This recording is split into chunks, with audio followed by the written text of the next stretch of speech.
Assalaamu calaykum bulshada ku xiran channel-kaygan. Waxaan isku dayi doonaa inaan wax ka yara xuso sheekooyinka halaasiga ah ee Kun Habeen iyo Habeen. Kun Habeen iyo Habeen waa buug ay ku jiraan qisooyin laga soo ururiyey galbeedka iyo koonfurta Aasiya. Marka laga soo tago sheeko xariir la ururiyey oo Carabi loo turjumay xilligii dahabiga ahaa ee Islaamka.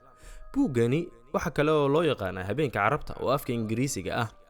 Tan iyo markii u horeysay luqadda Ingiriisiga uu ku soo baxay 1760. waxa ay wadaagaan dhammaan noocyada habeenka waa horudhace sheeko qaabaysan oo ku saabsan taliyaha ama boqorkii loo yaqaanay Shahrayaar iyo xaaskiisa Shahrazad oo lagu daray dhammaan sheekooyinkan. Sheekooyinka asal ahaan waxay ka soo bilowdaan sheekadan oo ku saabsan boqorka iyo xaaskiisa. Sheekooyinka qaarna waxa lagu dhaxabeeyay sheekooyin kale halka kuwa kalena ay iskood u bilaabanayaan kuna dhamaadaan. Nuqulada daabacadan qaarkood waxay ku kooban yihiin dhowr boqol oo habeen halka kuwa kalena ay yihiin 1000 habeen iyo habeen ama ka badanba. Haddaynu ku bilowno sheekada koobaad oo dhaxmartay ninkii ganacsadaha ahaa iyo jinka. Waxay tiri waxa la ii sheegay boqorkii farxadda badnaayow iyadoo uu sheekaynaysa boqorka. Waxa jiray nin ganacsada ah oo lacag badan iyo wax kala iibsi ku lahaa dalka.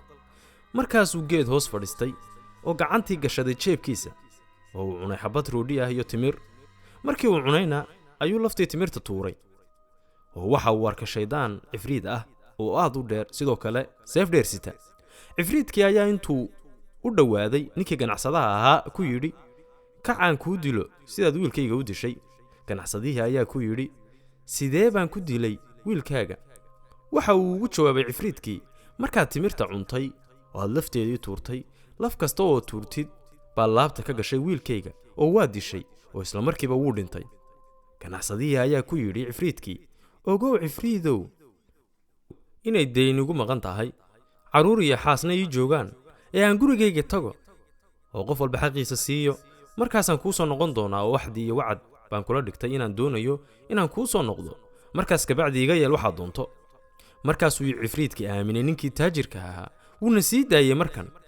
Dabadeed ninkii taajirka waddankiisa ayuu ku noqday wixii deyn lagu lahaa wuu bixiyey reerkoodiina xuquuqdii wuu gaadhsiiyey. Xaaskiisii iyo carruurtiisiina wixii ku dhacay ayuu uga sheekeeyey wayna ooyeen reerkiisii oo dhan way wada ooyeen.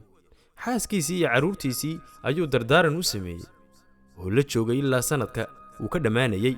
Dabadeedna kafantiisii ayaabuu diyaarsaday. Intaas kadib uu sii sagootiyey qoyskiisii iyo deriskiisii iyo reerihiisii kale. Markaasay oohin iyo qaylo ku bilaabeen. Wuuna socday ilaa uu ka gaadhay meel beer ah oo weyn. Maalintaasuna waxay ahayd bilowgii sanadka cusub. Isaga oo dhex fadhiya beerta oo uu ooyaya kana sii baqaya waxaa ku dhici doona ayuu oday u yimi. Odaygaas wuxuu sitay deero xidhxidhan lugaha ka xidhxidhan. Markaasuu salaamay odaygii ninkii taajirka ahaa uu ku yidhi maxaad meeshan oo ah gurigii cifriidka u fadhidaa ama gurigii jinka u fadhidaa keliga? Markaasuu ganacsadihii u sheegay wixii ku dhacay iyo wixii dhex maray isaga iyo cifriidka. Markaasuu odaygii yaabay oo yidhi ilaahay baan ku dhaartaye sheekadaadu waa sheeko yaab leh.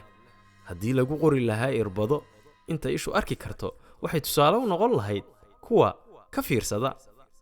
Markaasuu ag fadhiistay oo ku yidhi ilaahay baan ku dhaartaye walaalkaa ma tegayo ilaa aan arko waxa kugu dhici doona uu jinku kugu samayn doono. Dabadeed wuu la fadhiistay oo la hadlay. Ganacsadihii wuu suuxay cabsi iyo argagax baa ku soo kordhay. Dhib daran iyo fikir dheeraad ah ayaa intaa u sii raacay.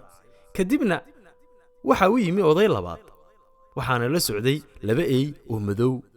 Salaan kadib waxa uu weydiiyey sababta ay u fadhisteen meeshan oo ah hoygii jinka ama cifriidka. Waxay uga sheekeeyeen bilow ilaa dhammaad. Ma fadhiisan ilaa uu u yimi oday saddexaad oo sita baqal. Wuu salaamay wuxuuna weydiiyey sababta ay meesha u fadhisteen. Markaasay isna u sheegeen sheekadii bilow ilaa dhammaad. Intaas ka bacdi cidladaas dhexdeeda waxa ka timi dabayl cirwareen ah. Markiiba soo muuqday oo bal eeg waaba jinkii oo gacanta ku haysta seef oo indhihiisii dhimbiil ka baxayaan ayaa u yimi oo ninkii ganacsadaha ahaa ka dhex saartay oo wuxuu ku yidhi kacaan kuu dilo sidaad u dishay wiilkayga. intaas kadib ayaa ninkii ganacsadaha ahaa u ooyey. saddexdii odayna way ku dhawaaqeen baroor. odaygii u horeeyey oo ahaa ninkii deerada sitay ayaa kacay oo gacantii jinka ka dhunkaday oo ku yidhi taajkii boqorada jinkow ama cifriidkow, haddaan sheekadayda deeradan aan sito kaaga sheekeeyo oo aad ka heshid, ma ii siinaysaa 3 meelood oo meel dhiigga ninkan ganacsadaha aad rabti inaad dishid? jinkii wuxuu ku yidhi, haa oday, haddaad sheekadaada ii sheegto oon ka helo, waxaan ku siinayaa 3 meelood oo meel dhiiggiisa.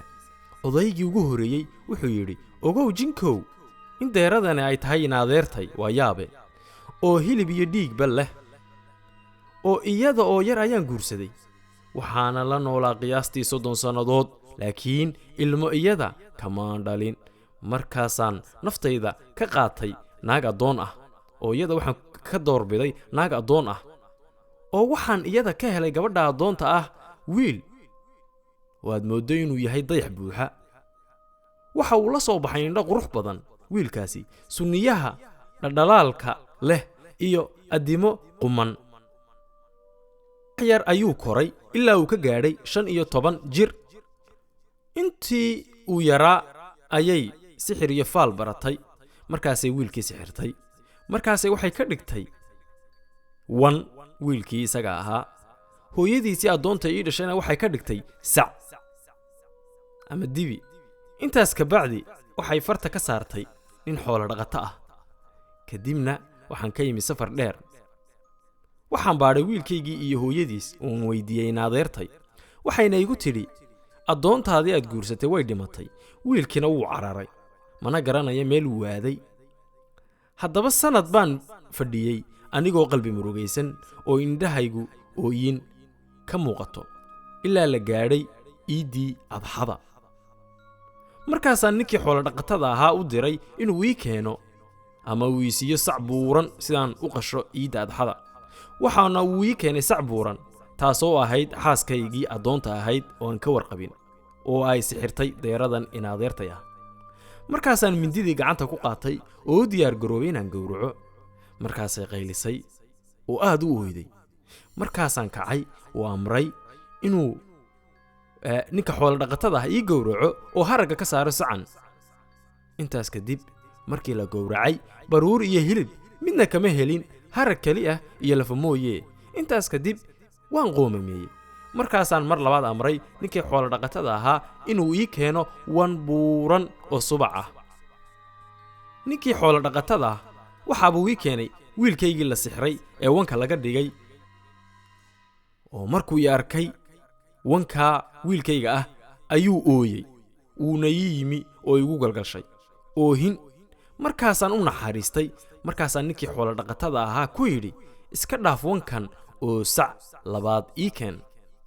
markay halkaa maraysay sheekadu ayaa waxaa soo dhex galay boqorka xaaskiisa Shahrazaad, oo waxay ku tidhi, ilaahay baan kugu dhaarsheeyey walaashayay, sheekadaada macaan noo sii wad, aan caawa ku dhafarnay. halkaas ayay sheekadii ku istaagtay.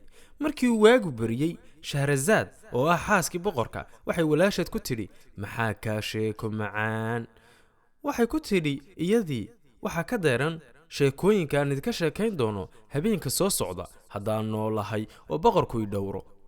boqorkii ayaa yidhi, ilaahay baan ku dhaartaye ma dili doono ilaa aan maqlo inta kale ee sheekooyinkaada.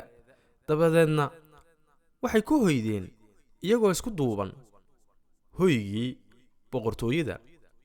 boqor Shahrayaanna waxa uu galay qasrigiisa.